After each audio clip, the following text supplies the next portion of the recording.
Hi friends, welcome to 5 Minutes Tech YouTube channel. Here is Samsung Galaxy S23 Ultra 5G smartphone. In this video, you will learn how to turn off caller ID announcement in your phone Samsung Galaxy S23 Ultra 5G. First, see here in my phone, I have enabled caller ID announcement. I am receiving a call and this caller ID is announcement. This name is read loud. Okay. So if you would like to turn off this caller ID announcement, yes, you can do it. What you have to do is go to the dialer of your phone here, then go to this three vertical dots there and go to settings there, and then go to answering and ending calls, and here turn off this button, read caller names allowed.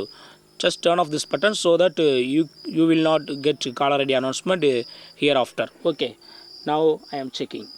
I am making a call from another phone and I am checking now. Only ringtone is ringing here and no caller ID announcement is done. Okay, this name is not read now. So in this way you can easily turn off caller ID announcement in your phone Samsung Galaxy S23 Ultra 5G. That's all friends. Thanks for watching. Bye.